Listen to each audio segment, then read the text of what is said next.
No coração de Barra do Araguaia, uma história de amor e conflitos familiares e disputas jurídicas se desenrolam após a morte de Dona Maria das Graças, uma avó que criou com carinho o neto Pedro, que agora tem o testamento contestado pelos filhos. Afinal, quem tem razão? Onde está a justiça nesse emaranhado de afeto e patrimônio? É sobre isso que vamos conversar com especialistas do direito de família. E você está convidado a refletir com a gente. Olá, estamos aqui no Fórum da Comarca de Barra do Garças, especificamente na terceira vara civil, especializada em direito de família, infância e juventude. Estamos aqui na presença ilustre do nosso magistrado, Dr. Alexandre Serói, que aceitou o convite de participar aqui conosco. Doutor, muito obrigada. Primeiramente.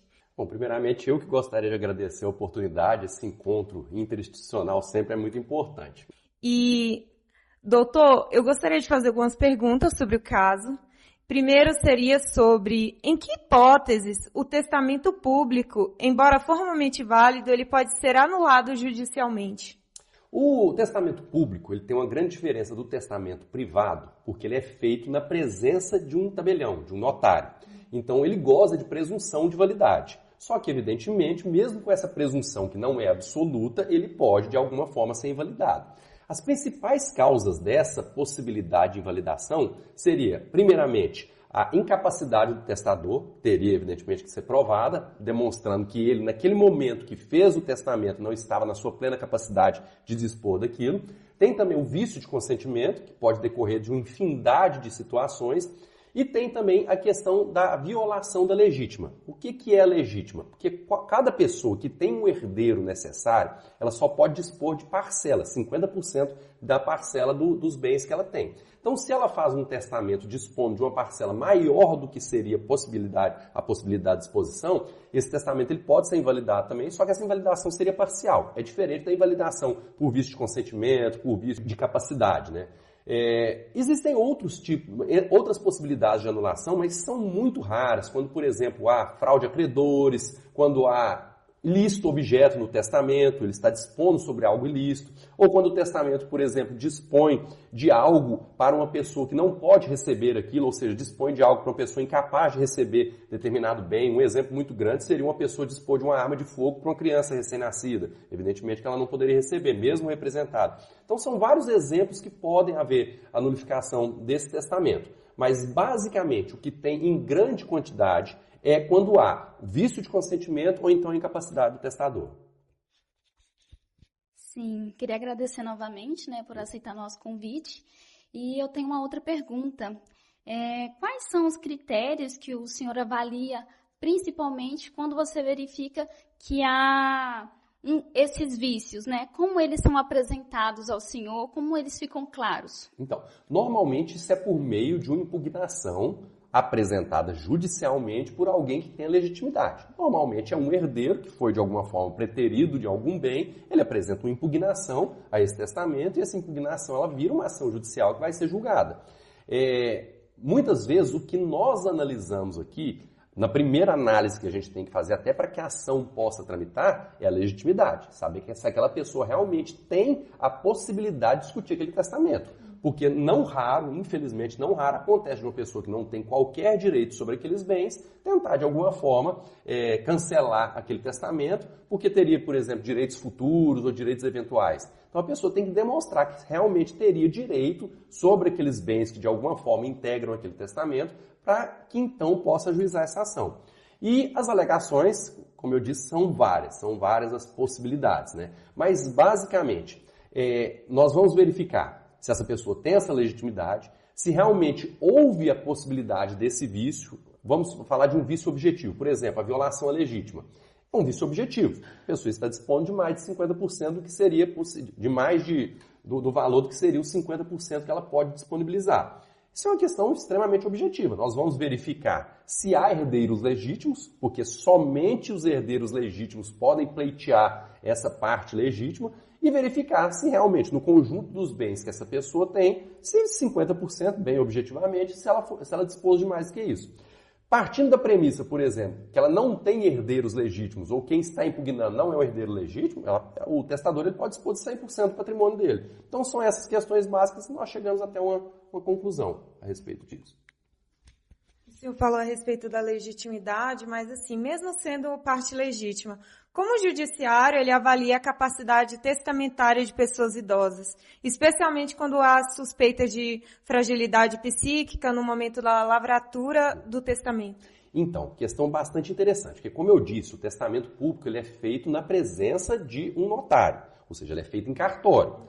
Então, passa por um crivo anterior de avaliação dessa capacidade. Se o notário, de qualquer forma, verifica que aquela pessoa está, de alguma forma, com a capacidade dela alterada, seja por exemplo, por uma salinidade, seja por uma intoxicação momentânea, se a pessoa, de alguma forma, foi ali envenenada, algo nesse sentido, ou se ela não está realmente demonstrando uma capacidade de testar, isso tudo há de ser avaliado por notário. E ele tem fé pública.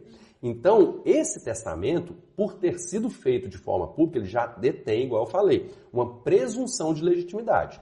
Agora, a prova de que não havia presunção de legitimidade no sentido de que ele foi feito de forma regular, que a pessoa tinha capacidade de testar. Agora, como eu disse, evidentemente é possível a prova de que essa pessoa, no momento da lavratura do testamento, estava incapacitada de alguma forma de manifestar sua vontade. Essa prova, como qualquer outra prova, que aqui no contexto do nosso processo civil, nós não tratamos muito das provas tarifadas, que são aqueles eventos que só podem ser comprovados por determinada modalidade probatória. Essa aqui é um grande exemplo de uma prova não tarifada, ou seja, é um evento que pode ser provado por qualquer meio. Quais são os meios que normalmente a gente vê como meios utilizados para comprovar isso? Exemplos, nós temos o histórico médico dessa pessoa, que se de alguma forma, no decorrer do histórico médico dela, for comprovada que essa pessoa, no momento que estava testando, já tinha ali uma recomendação médica para eventual interdição, porque não estava na plena capacidade de suas faculdades mentais, ou de alguma forma estava apresentando um certo grau de debilidade que impedia ela de manifestar de forma correta a sua vontade. Isso é levado em consideração. Só que isso é uma prova de difícil consecução, porque se a pessoa, de alguma forma, estava incapacitada, o próprio notário já deveria, de alguma forma, notar isso, né? Agora, quando há impossibilidade dessa prova médica, e como eu disse, é uma prova difícil de ser obtida, principalmente considerando que a pessoa que alega-se incapaz, ela já faleceu, então não seria possível uma perícia diretamente com essa pessoa, e mesmo uma necrópsia não vai atestar isso no momento que ela estava lá fazendo o testamento. Então entra aí nessa seara a prova testemunhal. Só que a prova testemunhal, ela é sempre vista com uma certa restrição, porque nós sabemos muito bem que o ser humano tem seu grau de falhabilidade e, assim, por ser muito direto, a testemunha pode mentir. Então, nós vemos isso com um certo grau de restrição, principalmente quando essa alegação é baseada somente nas provas testemunhais.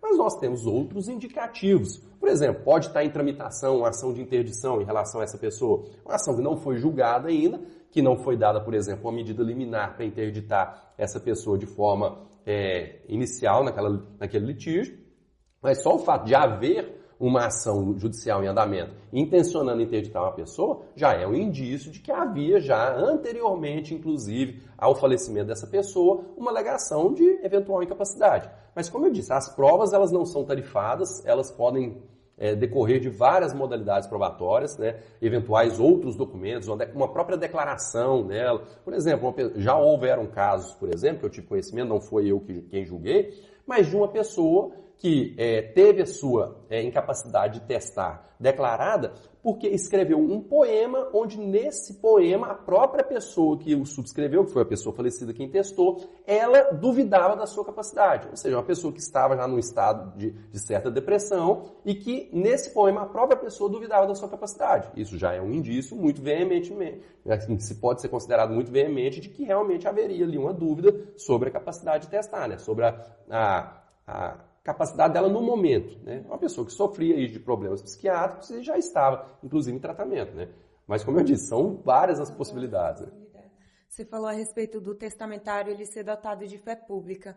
No caso ali, no ato de fazer o testamento, se ele perceber que a declarante ela não está em suas plenas faculdades mentais, ele pode encerrar ali naquele momento? Na verdade, ele nem pode, isso é uma obrigação legal, ele deve. Ele está proibido de qualquer forma de lavrar um ato, no caso, um testamento, se ele de alguma forma nem precisa comprovar. Se ele desconfiar que há essa incapacidade, ele pode negar aquele ato ao mesmo momento e pode, com isso, comunicar, inclusive, o Ministério Público para apuração. Certo. Nos processos que já chegou aqui na terceira vara, né, que vai discutir a partilha dos bens, já chegou a você algum processo em que um dos requeridos, eles contestam a legitimidade desse testamento? Você costuma indeferir de início esses pedidos de liminares quando chega, ou é verificado, é chamado Ministério Público? Como você dá seguimento ao processo? Então, não há um padrão, mas há, digamos, um direcionamento. Como eu disse, uma coisa que pesa muito quando nós vamos decidir, principalmente no âmbito liminar, é essa questão que eu bato e ressalto muito da presunção de legitimidade, da regularidade daquele testamento. Como ele foi feito na presença do notário, eu presumo que aquilo é de alguma forma válido. Então, para que eu afaste essa legitimidade de forma liminar, é bem complicado, porque essa prova ela há de vir pré-constituída. Então, normalmente, como eu disse, não é recorrente, não é um padrão, mas é o que normalmente nós vemos, de serem indeferidas liminares nesse sentido, justamente porque a pessoa que testou já faleceu, a prova dessa incapacidade ela tem que decorrer de todo um processo judicial para que realmente haja ali a dilação probatória para então se verificar se realmente havia essa incapacidade. E uma coisa que eu costumo dizer muito, aqui no Brasil a gente critica muito a demora do processo judicial, né? Claro que a demora irrazoada, aquela demora absurda, ela há de ser criticada sim. Só que a demora processual, ela foi um ganho civilizatório.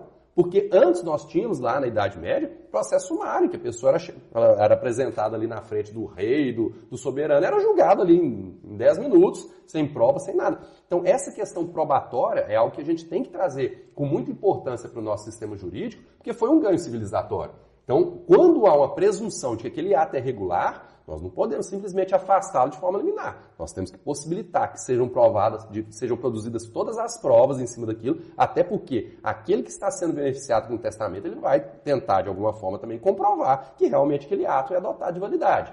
Então, por isso que nós temos que possibilitar todas as provas necessárias para isso, né? Em ações de inventário, onde envolve essas disputas patrimoniais, no caso, se o senhor reconhecer que está havendo ali uma litigância de má-fé, qual a conduta o senhor toma diante disso? A principal que eu aqui, mas é uma questão bem prática, não estou entrando nem no campo da discussão teórica. Uma coisa que a gente está fazendo aqui muito comumente é afastar o inventariante, porque o que nós vemos isso de forma muito comum. O inventário, ele normalmente ele fica assim, diferido no tempo, ele demora para ser resolvido, porque algum interessado, de alguma forma, está tendo alguma vantagem. É aquele inventariante, por exemplo, que está na posse de todos os bens e não quer que o inventário ande, porque senão ele vai ter que dividir aqueles bens com os demais herdeiros. E isso é extremamente comum, ou seja, sempre num inventário que está muito conturbado, que há muita discussão, tem alguém, de alguma forma, tendo alguma vantagem. O que nós vemos com frequência? O inventariante é aquele que é o que está. O inventariante é quem conduz o inventário. Então a gente vê com muita primazia essa questão do inventariante de alguma forma estar sendo beneficiado. O que normalmente nós estamos fazendo aqui? Nós estamos afastando o inventariante e nós nomeamos um inventariante particular, normalmente é uma empresa de perícias, esse tipo de coisa. Nós nomeamos essa empresa como inventariante. Então, esse encargo de inventariante vai passar para essa empresa. Essa empresa vai ficar responsável, por exemplo, pela administração dos bens. Todos os frutos desses bens, aluguéis, esse tipo de coisa, deverão ser depositados judicialmente. Então, quer dizer, a gente evita que uma parte somente no inventário esteja sendo beneficiada e, com isso, tenda a, de alguma forma, postergar a solução desse inventário. É uma solução que, em alguns casos, nós já tivemos até um relativo sucesso, mas qual que é o problema? Essa empresa ela vai ter que receber para isso. Então, e quem paga isso são os bens do inventário. Então, normalmente as pessoas têm uma tendência, principalmente aqueles beneficiários, eles têm uma tendência de tentar de alguma forma recusar a nomeação dessa empresa, porque eles que serão os responsáveis por pagar os encargos dessa empresa. Mas, infelizmente, quando nós vemos assim, de forma muito comum, que está havendo uma litigância muito exacerbada, que está havendo má fé de algum dos interessados, não tem outra solução. Sim. A prova testemunhal, ela é muito utilizada nos processos, né? Aqui, como você lida, qual que é o peso dessa prova testemunhal? Porque muitas vezes vão ser parentes, vão ser o pessoal ali da comunidade, os vizinhos que vão estar ali fazendo as suas apresentações do seu conhecimento com tal caso concreto, né? Como você faz esse acervo probatório? Então, nós temos primeiro que diferenciar testemunhas compromissadas das não compromissadas. Na verdade, a testemunha não compromissada, ela não é, tecnicamente falando, nem testemunha. É aquela pessoa que é, de alguma forma, suspeita ou impedida de testemunhar. São, por exemplo, os parentes, amigos íntimos, esse tipo de pessoa que tem alguma conexão com aquela causa que está sendo julgada, que tem interesse no resultado do litígio. Essas pessoas, evidentemente, que a declaração, os depoimentos delas são vistas com total restrição. Nós temos que avaliar se realmente aquilo que essa pessoa foi trazida a eventualmente declarar num processo judicial, ela não poderia ser produzida de outra forma. Isso é muito comum nos casos de família, porque quando nós temos, por exemplo, um litígio dentro de uma família, no caso dos inventários também, que envolve, evidentemente, uma família, existem situações muito particulares que só aquelas pessoas que estavam ali dentro da casa, convivendo com aquelas pessoas, tinham conhecimento. É muito difícil você pegar uma testemunha que saiba, por exemplo, o que está acontecendo dentro de uma casa de uma pessoa idosa que estava sendo cuidado, no caso do exemplo aqui, que estava sendo cuidado pelo filho, saber especificamente o que estava acontecendo ali dentro daquela casa. É muito difícil um terceiro saber disso. Pode acontecer, por exemplo, de um funcionário que trabalhava na casa, de alguém que estava prestando um serviço e, eventualmente, tomou conhecimento de alguma coisa.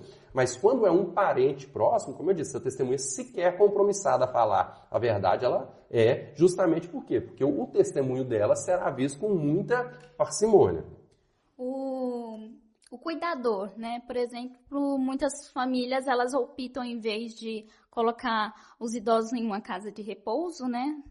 Eles optam por contratar um cuidador. Como ele é ouvido aqui na terceira vara? Sim, ele é ouvido na condição de testemunha quando não tem qualquer vínculo com quaisquer das partes, porque acontece também do cuidador se tornar amigo da família. Né? Aí já transmuta, inclusive, qual que seria a qualidade jurídica dele enquanto meio de prova. Mas o cuidador é de suma importância. Quando há, o cuidador é de suma importância. O cuidador, uma secretária do lar, pessoa que trabalha numa funcionária doméstica, essas pessoas que convivem dentro da casa, mas que não têm parentesco, amizade, são de suma importância para comprovar detalhes sobre essas relações.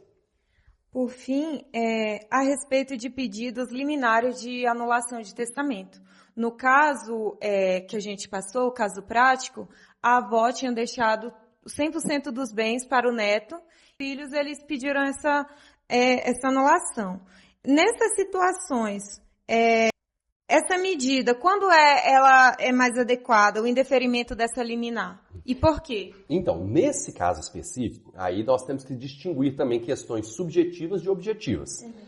Quando há, por exemplo, essa destinação de bens fora do limite da legítima, é uma questão estritamente objetiva. O que normalmente a gente faz? Não dá uma liminar para cancelar o testamento, mas a gente suspende o inventário, suspende a dotação de bens, ou pelo menos suspende somente naquele patamar que exacerbou o valor que poderia ser disposto. Nesse caso específico, o que seria uma medida adequada? Como há um herdeiro, que é um herdeiro legítimo, um neto, não deixa de ser legítimo, há um herdeiro que recebeu por testamento 100% dos bens, mas há outros 2 herdeiros legítimos que teriam direito a isso, nós iríamos suspender 50% da destinação desses bens justamente para evitar que isso haja transferência de bens, esse tipo de coisa. Normalmente a gente suspende um inventário, porque mesmo tendo testamento, há necessidade de um procedimento de inventário, seja judicial ou extrajudicial. Mas o que normalmente a gente faz é o quê? Suspender o inventário. A gente não dá uma liminar para cancelar ou suspender o testamento, mas simplesmente para o que está sendo o procedimento de destinação de bens para analisar essa questão antecedente. Doutor, muito obrigada pela sua participação, foi de grande valia para a gente. Que fez a ponte, né, entre nós. Mais uma vez eu quero deixar nosso agradecimento. A gente vai estar transmitindo para a nossa sala. A gente está tendo atualmente direito de família. E assim, eu posso afirmar que grande parte da sala está gostando muito, porque, querendo ou não, assim, a gente é puxado um pouco para fofoca, né? Mas muito obrigada, viu, por nos receber e aceitar nosso convite. Eu que agradeço, como disse, estou sempre à disposição.